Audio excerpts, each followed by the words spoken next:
people? This is your Cosmic Homegirl, and I'm doing the monthly forecast for the month of October of 2020. We're in the home stretch, you guys. The year is almost over, and I don't know about you guys, but I'm excited about October and the rest of the year. I'm excited for fall. I'm excited for these planets to stop going retrograde. As far as the outer ones, we do have still some Mercury retrograde and Mars retrograde madness to get through, but we'll make it. You know what I'm saying? And I'll get into all that in a second.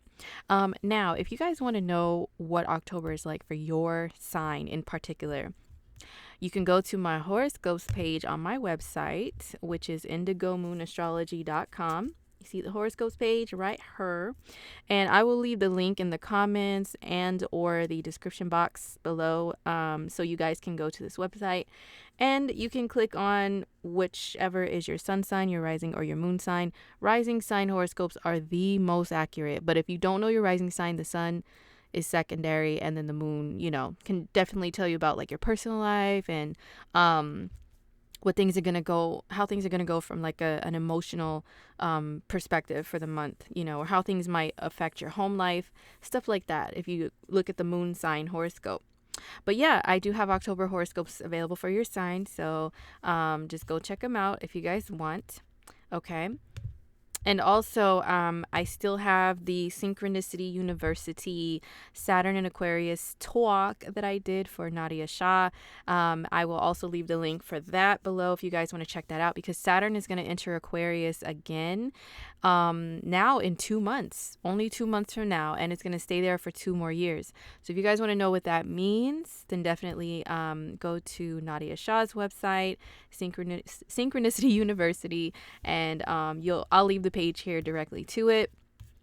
And also, I don't have it up, but I have a link to a video that is a podcast that I did with some other really super dope astrologers, and we called ourselves the ASTROGEEKS. We looked at the charts of all the presidential candidates for the US elections in 2020, and we did some little predictions, so if you guys want to see all of that, then go check out the link to that I'll leave too.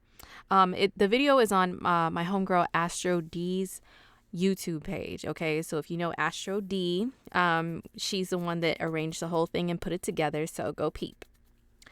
All right, so now let's get to the month of October. Yes, it is a little crazy. The rumors are true, okay?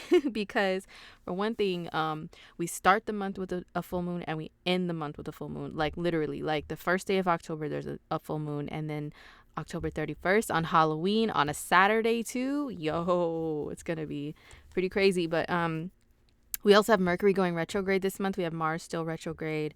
So yeah, quite the month, y'all. Let's see what's cracking. So, as I mentioned, the full moon in Aries is on the 1st. Okay, on the 1st of October. So this is when the moon and the sun are at the same degree, but they're in opposite signs of each other. So they oppose each other to form a full moon. So that means, there's some sort of back and forth decision a lot of people have when there's a full moon. And then at the time of the full moon, there's like a breaking point to where you kind of have to meet in the middle and go in either one direction or another. This full moon is interesting because it's in a conjunction with Chiron, and Chiron is called the wounded healer. So I'm not gonna lie, I don't always sugarcoat and bullshit over here. I never bullshit unless it's in a joking way, but I don't sugarcoat. But this full moon is definitely about releasing something painful and healing from something too. And I know a lot of people will make every full moon out to be like it's this spectacular event that includes a lot of healing.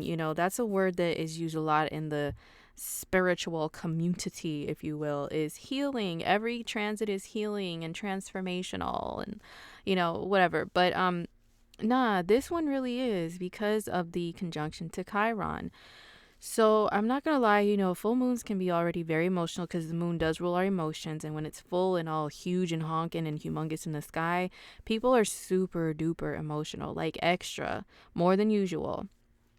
So when we have that combined with a soft spot, something that you're sensitive about, and then something to do with like healing from that, with experiencing the pain and then healing from that, in the in the mix with this full moon, yeah, this can be a super emotional one. This is one to where if you need to release anything or anyone, it's definitely the time. Releasing fear is also a theme of this full moon in Aries, because Aries is a hella fearless sign. They're the ram. The ram just goes charging at things head first. You know what I'm saying? Even if they run into a wall, they bounce right back, and do the same thing again. Aries energy is very persistent, and it's about like strength and tenacity. And Aries is ruled by Mars, and even though Mars is not technically in a conjunction with this full moon, it's in the same sign, so it is kind of in the mix a little bit. So this full moon is about charging ahead no matter what. Even if you have something painful that's going on or that you've experienced that's brought to the surface by the full moon, just continue to charge ahead. But don't charge ahead in a way that's like you ignore what has brought you pain.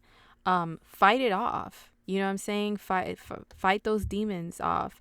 Tackle them finally once and for all so that you can be healed. That's what this equates to me.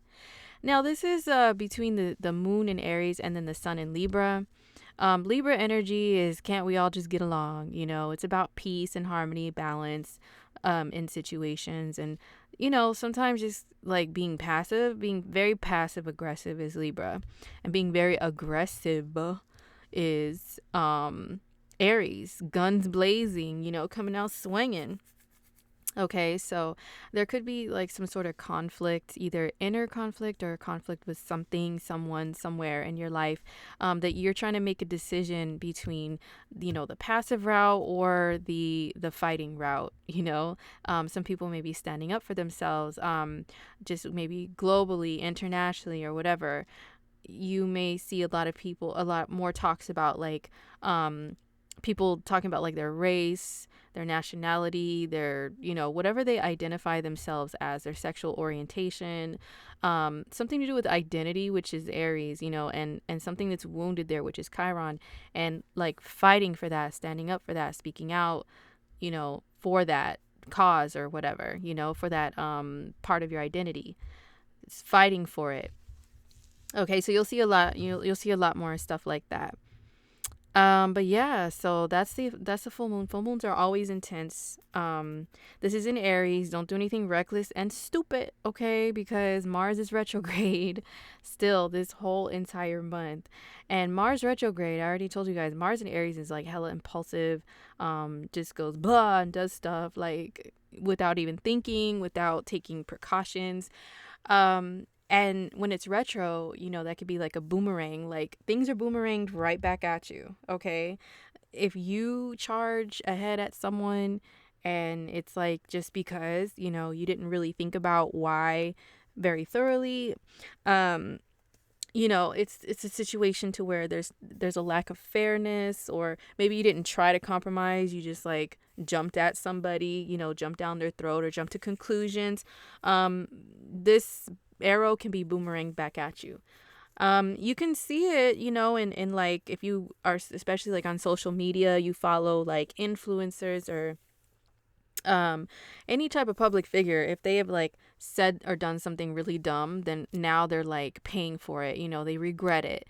There's a lot more of that going on. So, even regular schmegular folk like us, we have to be careful of the things that we're saying and doing impulsively, because that can backfire, like literally, because retro means going back. Aries is fire. Okay. So remember that Mars is retrograde the whole entire rest of the month of October. So Mars won't go direct until November. Mars is going to be making some aspects to, it's going to still be squaring Saturn, squaring Pluto. Is it going to square Jupiter this month too? Yeah, it'll still square Jupiter as well. Jupiter, Mars, and Jupiter, Saturn, and Pluto. Mars will go backwards and square all of these the whole month. And they're in Capricorn. Capricorn rules the authoritas, like police, any type of authority figures within your job, your company, even maybe parental figures, if you're still under their rule in any type of way, elders, so this could be like rebelling against any of those, but just make sure it's not in a dumb way to where you didn't really think about your actions thoroughly first, because there could be serious repercussions. Just picture Capricorn energy as being the police, okay? Like, and you're just going raw, and they're gonna smack you down, man. That's just how it is, So just use that like metaphorically and symbolically. Take it literally too, of course, but also like just in your life. It doesn't mean like let authority figures or people in positions of power run all over you. If they are doing things that are unfair, that aren't justifiable, then of course, state your case, plead your case, stand up for yourself and all of that. But just don't do it too wildly. You know what I'm saying? Make sure that what you do makes sense and is fair. All right. Okay, so on the 2nd of October, I can't believe I'm saying October. I'm so hyped because October is like where I live on the west coast of the US and A. It's when we finally start to get cooler weather, and it's nicer out. There's the breezes. Oh my gosh, like the breezes. It's so pretty out, And plus my rising sign is Scorpio. Scorpio energy is in the fall. So like I'm sure like Virgos, Libras, Scorpios, Sagittarians, this is like the time of year to where we feel the most alive, even if that is like your rising or your moon sign, or maybe even your Venus or Mars sign. Like you feel more alive during this time. You feel me? All right. So anyway, excuse me, we have Venus moving into Virgo, and this is on October 2nd until the 27th. Okay. So Venus in Virgo, she steps out of Leo to where she was just stunting and strutting. You guys know I always say that with Leo. She was stunting and strutting around, with her little leopard print on and her red lipstick and her heels, and she was like squealing and demanding things because she deserves them, because she is she, and that's the only reason why she deserves them. You don't need to know nothing else more than that, okay? So that is Venus in Leo. She's very playful, very affectionate, very romantic. She could be a little vain too, though, but she's proud of herself, But anyway, she's very showy. She could be very dramatic, all about that drama. But then when she steps into Virgo, she's a little more meek and quiet. She puts her glasses on, her bifocals. She puts on a little button-up shirt. And some slacks, some service work attire that she even rocks when she's not at work. And she is, she's analyzing herself all the time. She's kind of critical over her appearance and the appearance of other people. She's doing things to correct her appearance. If she likes somebody, she'll still give them the side eye like a okay? And she will flirt by saying, here, I helped you with this, or let me help you with that. That's how she is, She likes animals, especially small pets, She digs that, and she bosses her pets around, but she loves them. She still loves them. If she wants to hang out, she goes on little coffee dates and sits there and discusses things and judges people along with you. That's how she likes to kick it. Or she's at the library reading books, and that really tickles her little fancy. So, and she rocks brown and very natural colors, probably natural cottons, and she's not flashy. She's not flashy. However, she is kind of a people pleaser, but not in a Libra way that's like, bubblegummy and fake sometimes. But if she really likes somebody, she wants to make them happy, and she will go to the depths. Okay. So she is the Vestal Virgin and all of that, but that's only a facade sometimes. She's not that innocent, just like the Britney. Does Britney have any Virgo or 6th house energy? I don't know. I don't remember. I just remember she's a Libra rising and a Sag, and I don't remember the rest. But anyway, I'm not that innocent. Yeah, that's Venus in Virgo, because she will, be, like I said, be rocking the little librarian look or whatever, but if she's really into you, she'll show you the not so innocent side, and she will be thorough with everything that she does. Everything. In the words of Virgo Cat Williams, okay? Everything. She will do it all. So yes, Venus is in Virgo, and that's her style. And she's there until the 27th of October. So when it comes to affection and love and stuff, she kind of scrunches her nose up at, PDA and, stuff that's too mushy, but and she also can kind of have that shallow Hal disease, like that movie Shallow Hal, where he is like super picky. Like even this supermodel wanted him, but he looked down at her feet and like one of her toes were a little weird, so he was like, no girl, just throw the whole chick away because of that one toe.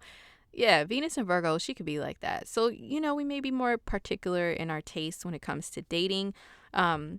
Also, when it comes to things that we buy, things that we consume, Venus and Virgo is real picky with her food too. So we can be more picky, like, oh no, I must read the ingredients. Oh, it has blah blah blah blah in it. Oh no, I don't do that. I'm sorry. Can you bring me a, something else that is like super particular of an order? That's how Venus and Virgo is with her food and with with the things that she likes. She will buy things and they have to be like a certain thread count and like all that, all that detailed picky stuff, okay? So we all will be feeling that to some degree and experiencing Venus in that type of vibe. But yeah, she means well. She can be a little critical, have, chronic RBF and stuff like that. But I mean, she means well. All right. So on the 4th, this is when Pluto turns direct. So that means all the planets in Capricorn, the outer planets in Capricorn, are going to be direct. Hallelujah. Okay. Hallelujah. So they're going to be moving forward. So that also means that, while these planets were retrograde, Jupiter, Pluto, Saturn, in Capricorn, there may not have been as many disciplinary actions taken for certain things. That can mean within the government, within your little communities, within society, within your own world, whatever, personally.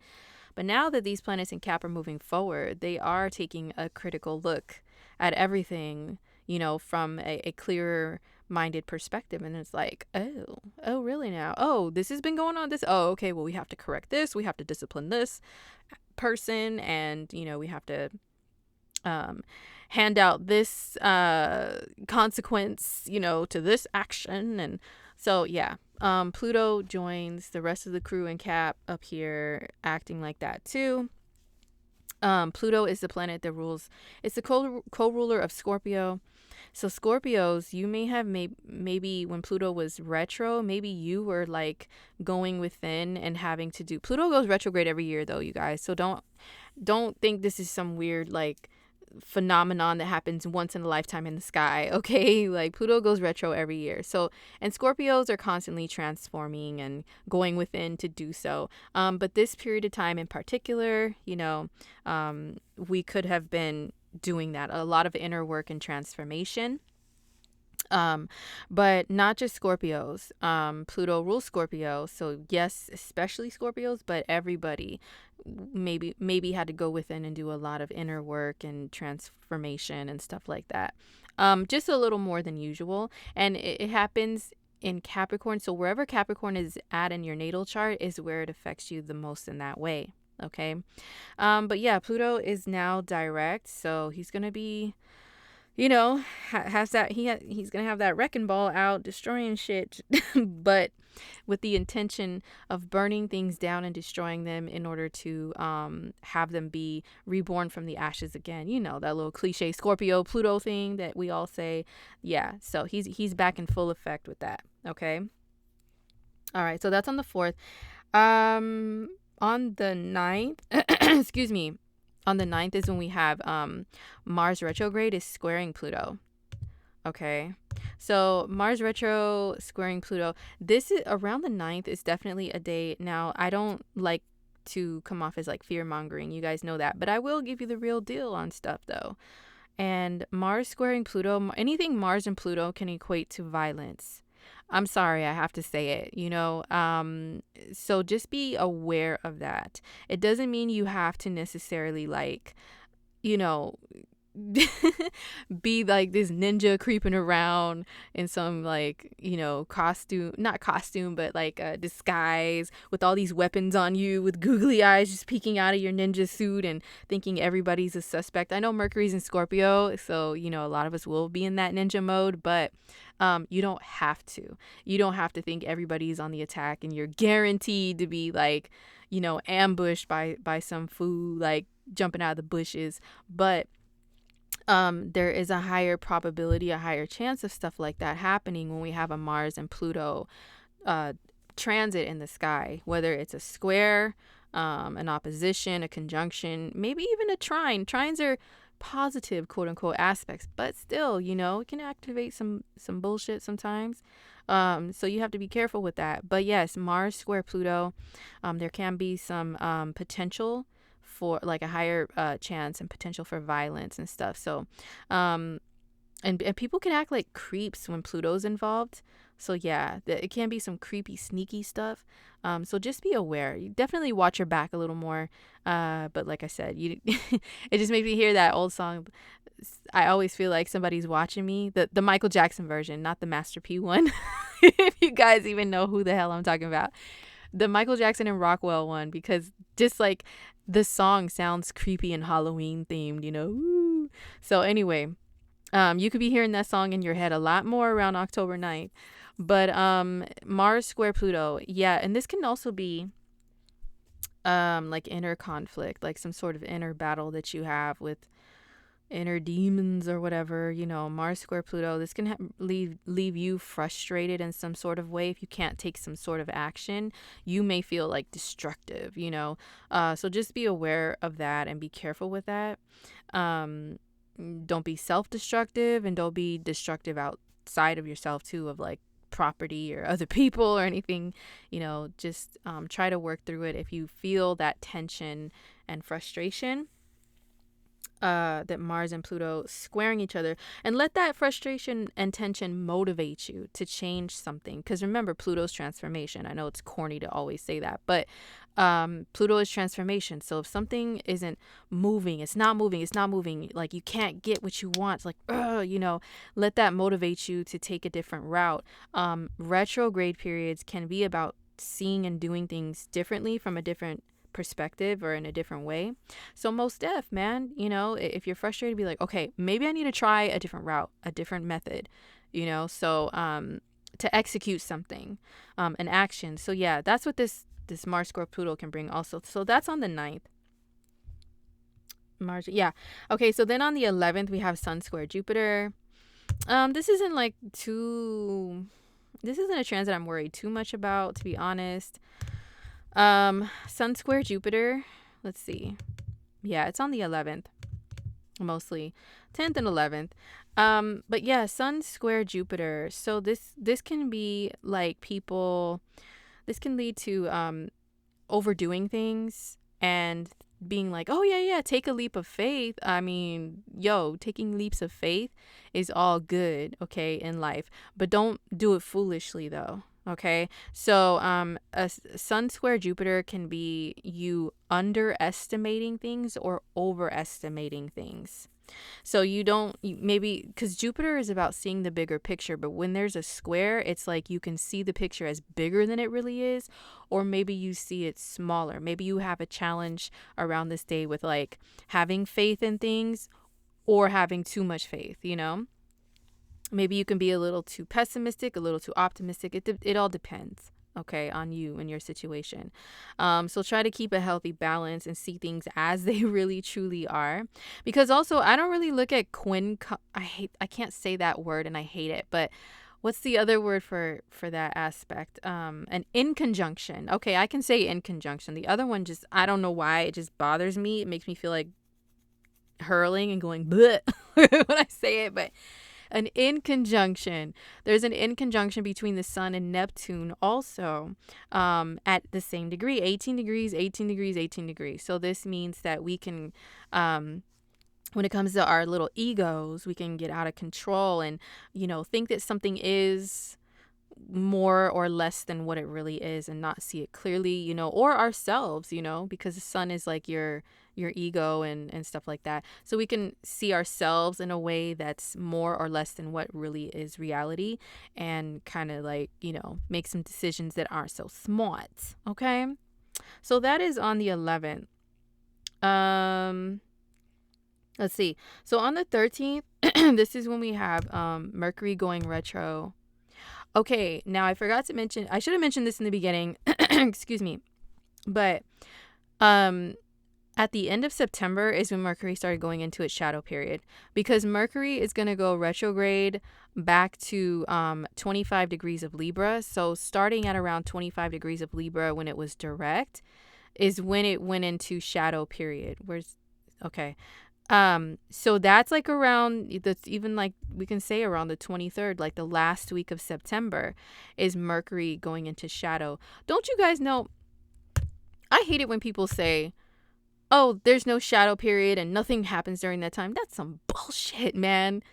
Oh my gosh, because during the shadow period is when I almost got into a head-on collision with someone because they were driving in the wrong direction in a lane. Like just full speed ahead towards traffic in the lane. Okay.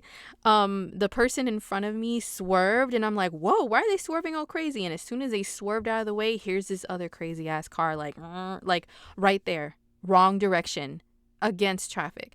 And I had to swerve too.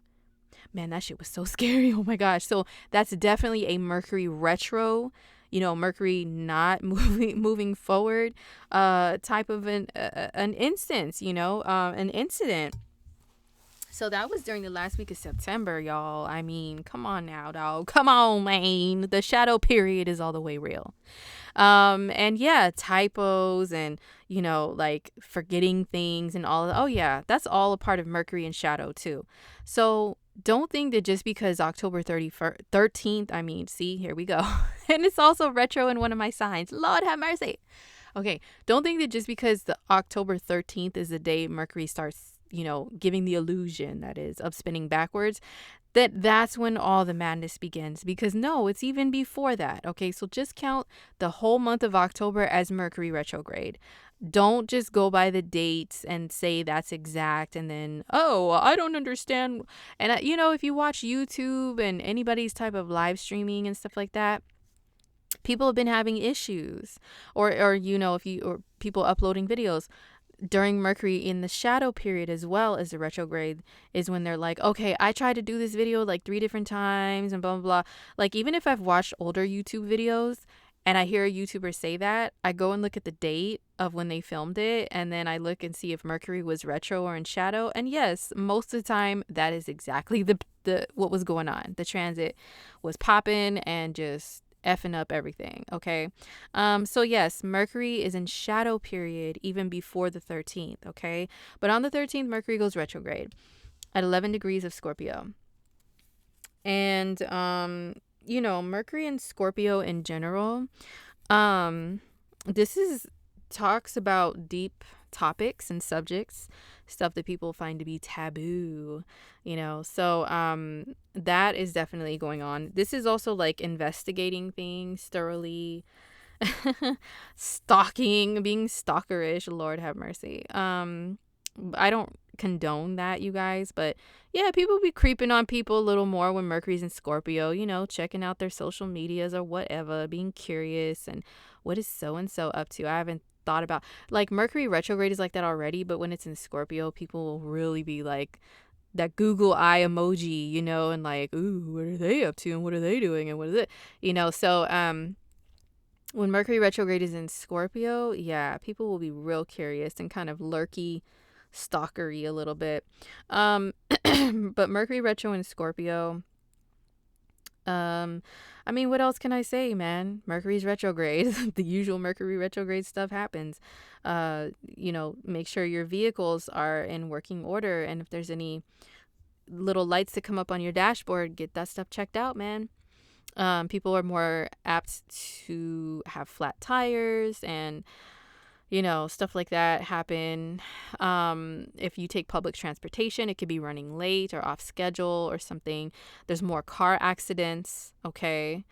There's more like, yeah, typos, messages being sent to the wrong people, emails like being stuck and not working. I actually had an issue with that even the last week of September.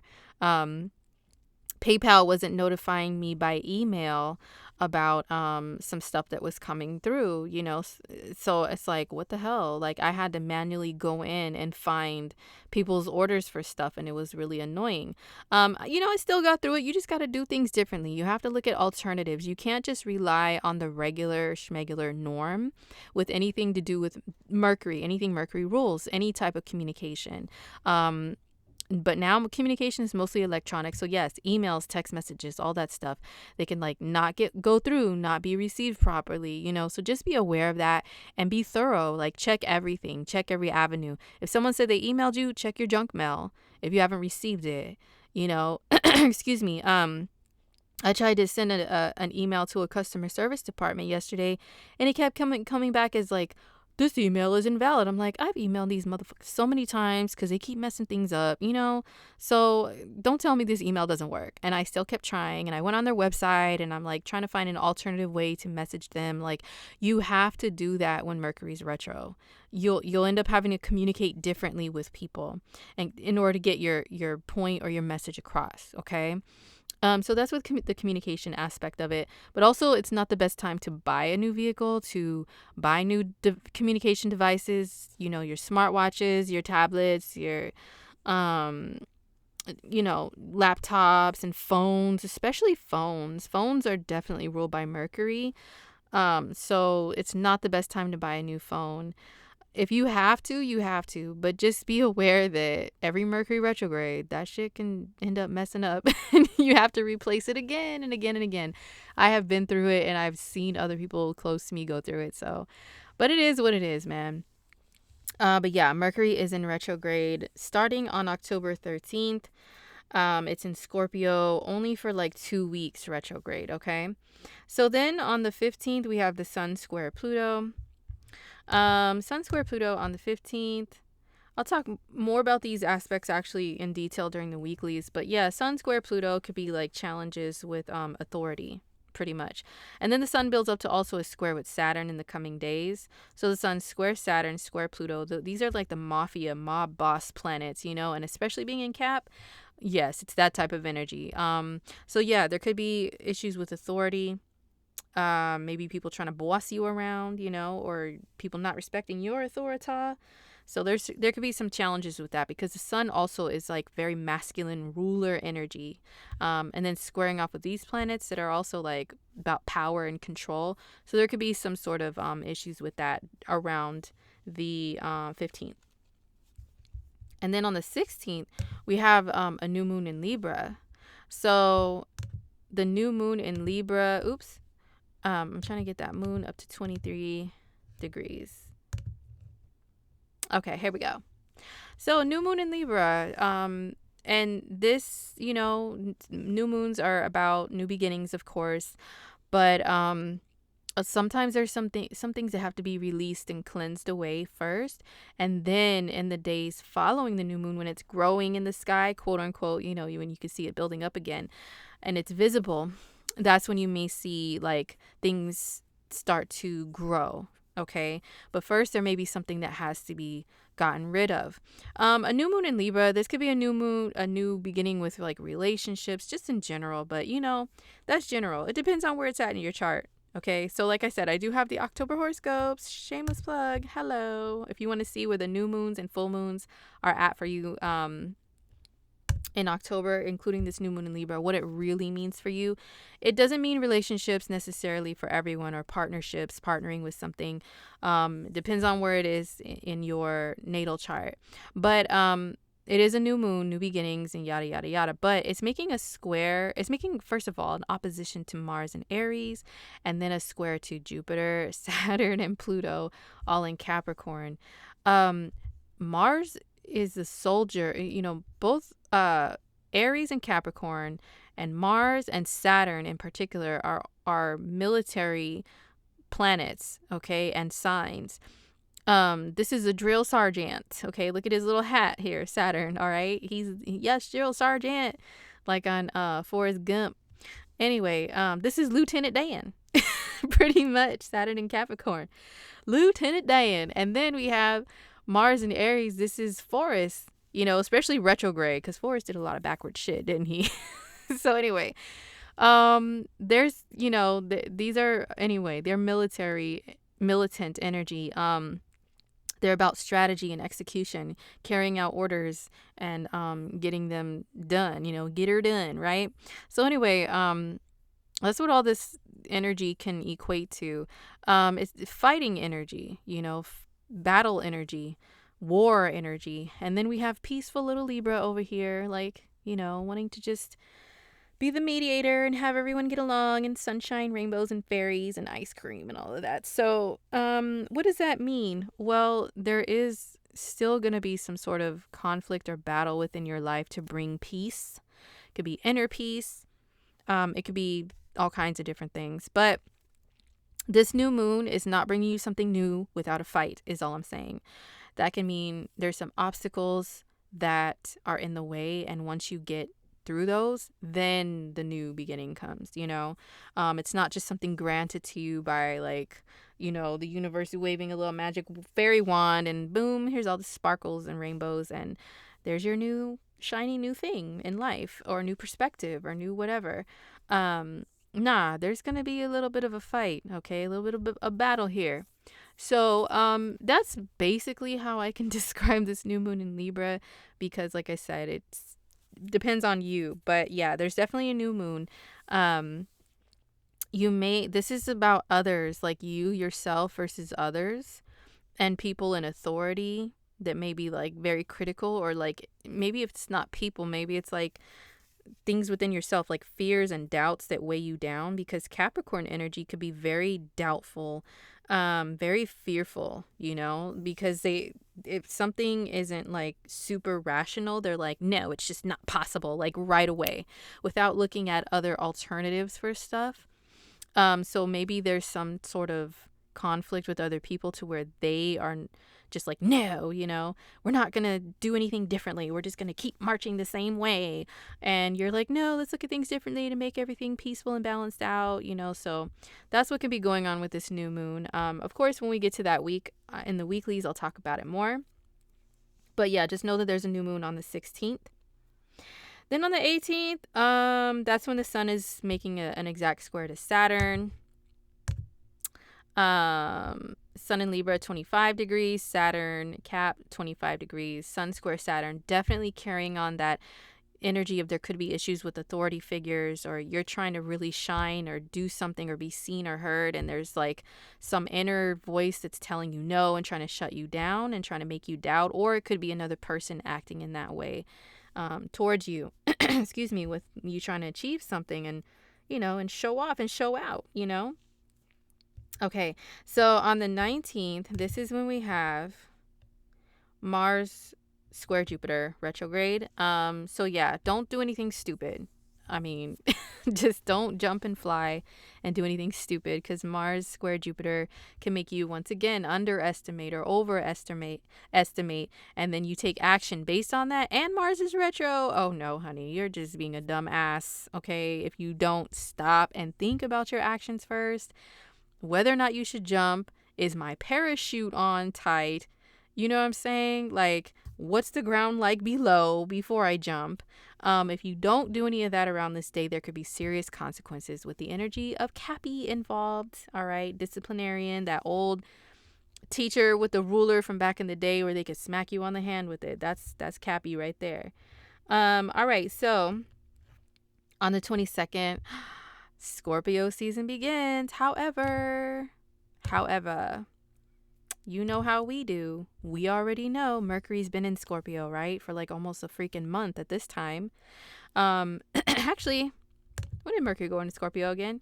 When did Scorpio on the 20th? Yeah, so pretty much almost a month. Mercury's already been in Scorpio by the time the sun hit Scorpio. So we've already had a dose of the energy of that sign. But the sun enters Scorpio on the 22nd of October. So yes, happy birthday to any of my October born Scorpios.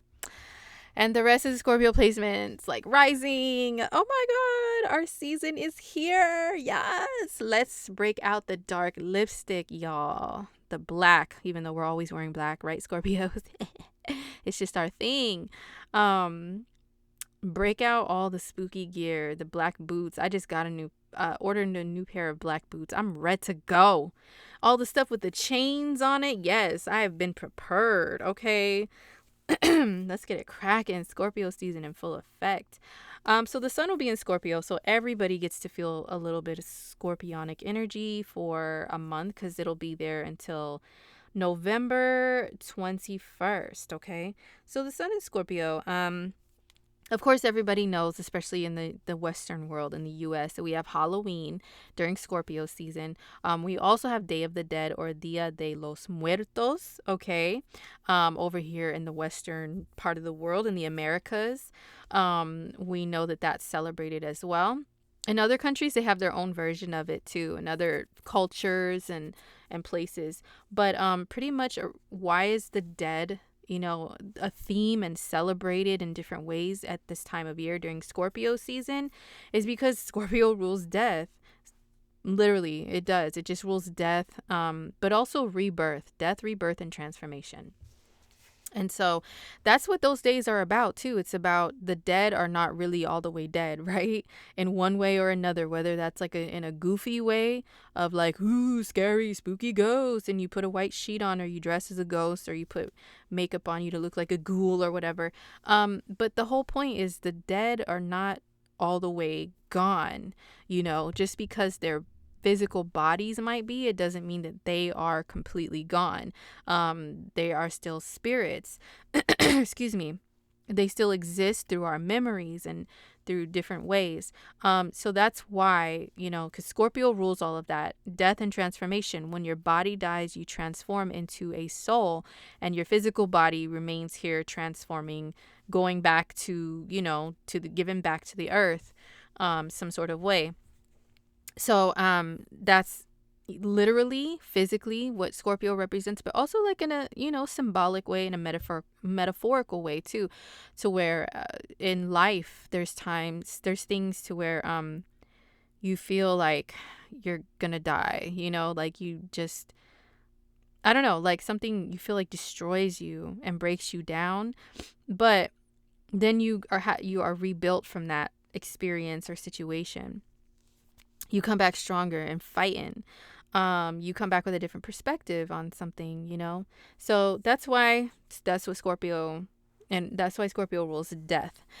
Scorpio also rules like money that people owe you, or money that you owe others. It's like also people could be concerned with their safety, their security, and stuff like that. That's why Scorpio rules insurance, because that's what it's supposed to do, is protect you. You can have this theme of like protection that comes up.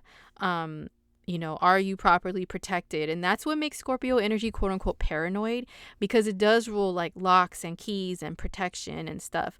So you can be concerned with your safety, and, if you feel unsafe, you're going to be like, oh, well, that means I need to carry me a strap, or I need to, get some extra locks on my front door. I need to get a security system and have cameras up and make sure that nobody's being shady, jacking my shit or trying to break into my house or whatever. Scorpio rules all of that. So everybody kind of gets a taste of that energy, a feel for that. Scorpio energy is also very seductive. Okay, that's why it's like the style of Scorpio season is like wearing black, being mysterious, but also things that are like lace and leather and see-through, mesh, all that stuff is Scorpio. Okay, so you may see more styles being rocked, especially once Venus hits Scorpio, but that's not going to be for like another like month or two. Hold on, when is Venus going to Scorpio? Yes, Venus goes into Scorpio in November. Hallelujah. So Scorpio season will continue at that time. But anyway, the sun will be here. Mercury will be here. They'll be together for just a few days in Scorpio. Mercury is retrograde. Mercury will be conjoined to the sun, but retrograde. So expect around, the end of the month, the last week of the month, there can be some more Mercury retrograde madness, like kind of picking up speed, okay? But yes, bring on Scorpio season. Yes, ma'am. Yes, indeed. Okay, so then we get to the 27th, and this is when we have Mercury is retrograde and goes back into Libra on the 27th. Where's he at? Okay, the 27th. Okay, so Mercury goes back into Libra, 25 degrees of Libra, or 29 Libra, and then it's going to go back to 25, sit here for a sec, and then move forward, and then it's going to go back into Scorpio on the 10th of November, I think. Let's see. Yeah, November 10th, Mercury goes back into Scorpio. So from October 27th until November 10th, Mercury's retrograde back into Libra, and he is covering the grounds that he covered. He's redoing stuff from like the 23rd of September through the 28th of September. Yeah. So that's what, if you can remember that period of time, like the last week of September, there's something that went on during that time that you're looking at from a different perspective. You're wanting a redo of that. You're rethinking things, you know.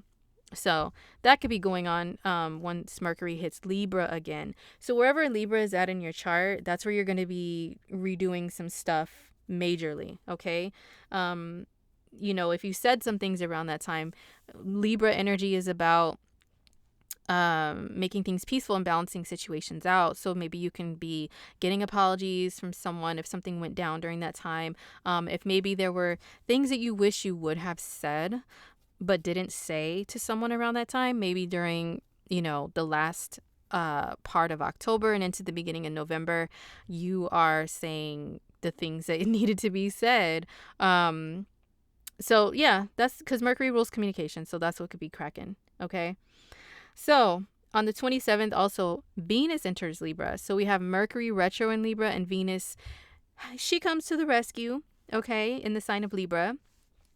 Can't we all just get along once again? So if you're trying to correct some mistakes, or you're trying to go back, you know, Mercury retro can bring people back from the past because like I said, you think about people and things that you said or that you didn't say, and you know, you're like, oh my god, so that makes you like reach out to people and try to say, yo, back then I shoulda, coulda, woulda said this, but I didn't, so you know, I'm saying it to you now. Or maybe I did say blah blah blah and I wish I didn't say that, so now I'm correcting it. Especially in Libra, that's what it's about. You know, once Venus steps in, wherever she transits, she tries to make things more pleasant and agreeable. Venus is at home in the sign of Libra. You know, she's very sophisticated, and she really is about aesthetics, and everything has to be pretty. That's how Venus in Libra is. Everything and everyone has to be pretty. Pretty, pretty, pretty. She is like a little fairy walking around waving a wand, you know, that's that coral nude pink color that Libras love for some reason. And she's waving it around and like, you have to be pretty, you have to be pretty, this definitely needs to be prettier. Like, she's touching everything with that, okay? But it's not just about being pretty, it's also things being nice and pleasant and comfortable, and not walking into a room where there's like tension because there's like a potential for conflict. She doesn't dig that. Okay, so she can help to smooth out your Mercury retrograde in Libra situations, you know, while she's here in Libra. Okay, so yes, but Venus in Libra, she's here until November 21st. She's strutting, just like Venus in Leo, except she's a little more modest about stuff. She tries to play it off like she is, but she knows she looks good. Okay, she knows she looks good. But she's just trying to be innocent, like, oh no, I barely even tried today with my looks. What are you talking about? Yeah. But yet knowing she spent like 4 damn hours in the mirror, okay, especially on her eyebrows, okay, because for some reason Libras and eyebrows, it's a thing, even with the dudes. Even dudes, like with Libra energy, they have some kind of eyebrow thing going on, like they get their eyebrows waxed or they pluck them themselves. They might be a little more thinner, a little more femme than the average dude, you know. Even if you are a masculine dude, like, and you have Libra energy, your eyebrows are on point somehow, okay? Or they're important to you, you know? So anyway, but yes, that's Venus in Libra. She puts on her little nudes and pinks and corals and pastels and baby blues and stuff like that.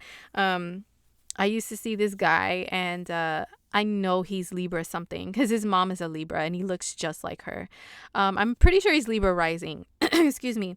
But he was all about baby blue. He loved rocking baby blue, and he looked damn good in it too. And he even bought color contacts that were baby blue, you know, and he would always be rocking the baby blue. So, you know, that's why, hey, look at Venus in Libra. She's baby blue. Hey, work. So anyway, this color blue, yes. And also any pastels, and also whites, because it's pure, you know, and it's white is neutral. No one can get mad at the color white, you know, if you're wearing it, or if it's like in your aesthetic somewhere. Who can get mad at that color? How could it be offensive? And Venus in Libra, she doesn't like to be offensive, you know. She's very chill. Like, her style is not super bold and out there and wild, you know, trying to impress people. Like when she was in Leo, she was like, I am here with my animal print and, you know, bold cat eye and like my big hair. Look at me, everyone. That's Venus in Leo. But Venus in Libra, her looks are subtle, but she still has that same little attitude, you know. She just tries to hide it. But she definitely wants to be seen. She wants to be liked. She wants everybody to say how beautiful she is. So people are super concerned with their vanity, with their looks, with people liking them. Oh my God, Venus in Libra hates for people to not like her. She doesn't dig that at all. She will be like, why don't they like me? Well, let me go charm them and, you know, get them to change their minds. So yeah, that's how she acts. And she flirts with everybody. So people will be extra flirtatious when Venus is in Libra. Do not take that shit seriously, okay? Do not take it as, oh my God, they love me. They want to date me. They want something serious with me. No, Venus in Libra, she does it just because. Just for the sake of someone liking her. And I just want them, you know, things between us to be nice and pleasant. That's why she flirts. She doesn't do it necessarily because she wants a damn thing from you. So that's how it can go in general. If you're out here, if you're dating, if you're meeting people, if you're open to it, while Venus is in Libra, do not believe anything that they say. They may compliment you. They might mean those compliments, boy. But let me tell you, do they really, really want to marry you or commit to you? Yeah, that's a joke. Although Libra is a sign of relationships, so people do become more relationship oriented, and they do call this cuffing season, because it is colder out. And you know, you need you a boo to snuggle with to keep you warm or whatever. There's nothing wrong with that, but also because there's so much relationship energy in the air with Libra season. Libra planets moving through Libra and moving through Scorpio. Scorpio is about intimacy, deep intimacy, you know, sharing a lot of yourself with another person on a deep level. And Libra is the surface level and the first stages of like, oh, you're cute, you know, let's flirt or whatever. Let's get to know each other. You know, and hang out a little bit. It's nothing too serious. You know, that's Libra energy. And then Scorpio is like, no, motherfucker, you're mine, including your soul.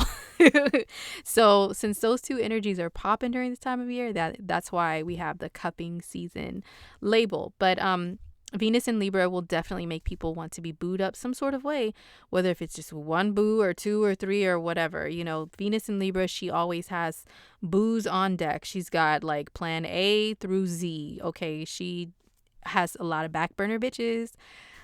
She's got, you know, she's got a lot of side hoes. Okay, so like I said, don't always think you're the only one under an energy like this, but you will be one of someone's people that they want to be around, you know. Venus in Libra can't help herself. She doesn't like to be alone, okay? So anyway, that's like in general the vibe, the Venusian vibe. Excuse me. So then on the 31st we end the month. Dun dun dun.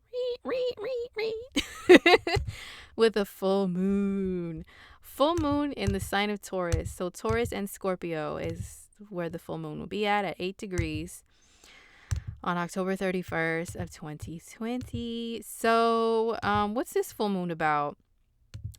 Yo, there's so much I can say. Listen, you see how the moon is at 8 degrees of Taurus? Who else is there? This fool right here. This okay. This is a symbol for the planet Uranus, whatever you want to call him. He is the great disruptor. I'm not gonna lie. He's called the Great Awakener also. So yeah, he can give you some insight into things that's all of a sudden like a flash of lightning that you're just like, whoa, I don't know where this came from, but I just know some shit, man. Okay. And there's nobody that can steer me in a different direction because I just know it. I just know what this just came to me. That is what this combination of the moon and Uranus together so closely can bring. So you can call it psychic or whatever, but you'll definitely have some insights pop in. Now, this full moon is building up, and at least in the part of the world where I'm at, it's like occurring in the morning time. So even while you're sleeping overnight, you can have like some dreams that have some crazy messages in them with some truths, because Uranus is a bringer of truth, also truth and authenticity. Okay, so with that being said, the moon is like your own personal satellite. It's your inner mind. So there's some truth and authenticity being brought to your inner mind about situations in life, about other people, or about yourself, whatever. But there could be some sudden surprises with this, especially being at the same degree. Oof, yo, I'm not gonna lie, I'm not really looking forward to I'm not looking forward to that, because this is in two fixed signs, okay? Taurus and Scorpio. The fixed signs like everything to stay the same. They're about stability, comfort, and security. They're about consistency. And Uranus is about the opposite of all of those things. It's about inconsistency. Oh, bitch, you thought things were going this way? Bam, here's a lightning bolt for that ass. Disrupting everything that you thought was what it was. He flips your world upside down and backwards and inside out within a matter of seconds. And then you're like, whoa, how the hell did I get here? Like 2 seconds ago, I was somewhere else and I was someone else. That's what this planet can do.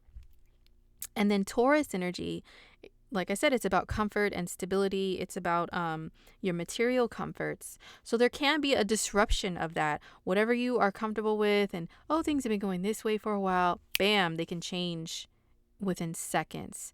So this can have to do with, in general, with money, security, insurance, your physical belongings, material belongings.